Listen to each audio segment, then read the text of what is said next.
Locker, frei, leicht und ohne Blockaden Trompete spielen ist ja gar nicht so einfach. Umso mehr man sich mit dem Thema beschäftigt, umso mehr merkt man, dass der Einstieg ins Trompetenspiel, ins Üben schon unglaublich wichtig ist und hier den Grundstein legt für alles Weitere, was eben im Übealltag passiert. Das heißt, man muss von vornherein versuchen, locker, leicht, weich zu spielen.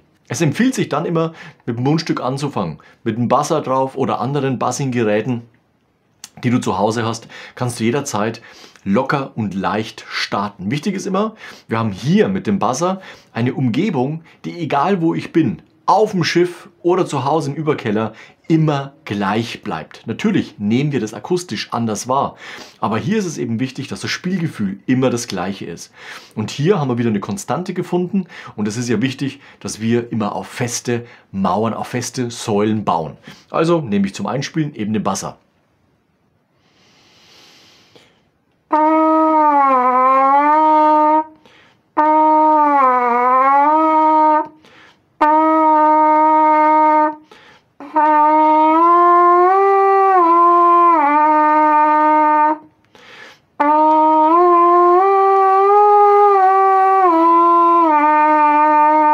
Ich merke ganz genau, wo mein Ton entsteht, wie die Luft rausfließt.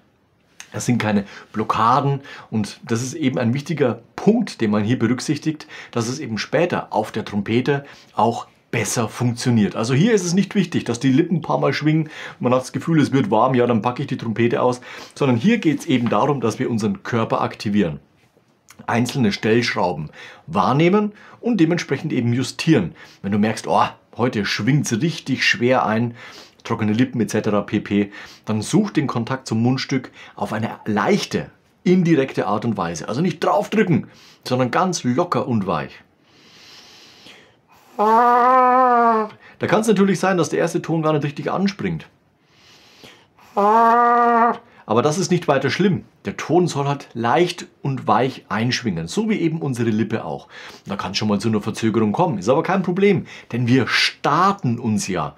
Das heißt, wir aktivieren uns. Und wenn du dann später den Buzzer weglegst und auf die Trompete wechselst, dann machen wir auch keine großen akrobatischen Übungen gleich zu Beginn, sondern hier ist es eben wichtig, dass wir die Luft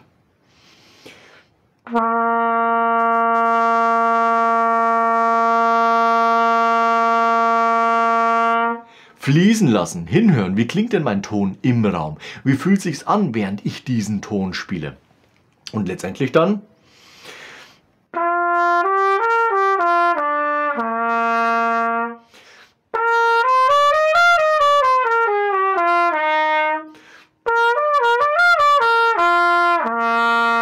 spielst du eben deine Übungen. Das war jetzt nur ein kurzer Abriss.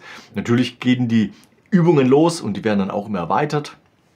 Beziehungsweise du kommst von einer Übung zur nächsten und bist eben dann schon mittendrin im Üben. Wichtig ist hier, dass du auch jederzeit den Schritt zurück zum Buzzer oder zu einem Stück Schlauch für offenes Atmen machen kannst. Es heißt ja nicht, dass du den Buzzer jetzt abgehakt hast und jetzt gibt es nur noch Trompete, sondern du kannst ja jederzeit variieren. Spiel Trompete, merkst, okay, klappt gar nicht so gut, klingt nicht so gut, dann buzzer ich noch ein paar Töne. Na, gehst im Haus spazieren oder im Garten, spielst ein paar Töne dazu, der Buzzer dämpft ja auch ordentlich. Das heißt, man geht da auch niemanden großartig auf die Nerven mit seinem Buzzing und du aktivierst dich, du spielst, du lenkst dich ein bisschen ab und so weiter und so fort und dann gehst du wieder auf die Trompete. Also dieses Hin- und Herpendeln zwischen den einzelnen Punkten, Trompete, Buzzer, Schlauchatmen, Lippen summen und solchen Sachen kannst du jederzeit machen, weil wir eben an unserem Körper arbeiten. Die Trompete kann ja vom Prinzip her alles, nur wir müssen uns trainieren, damit wir es auf der Trompete dann können. Das heißt, Trompete spielen, Trompete trainieren ist ja immer eine Arbeit an uns, an unserem Körper.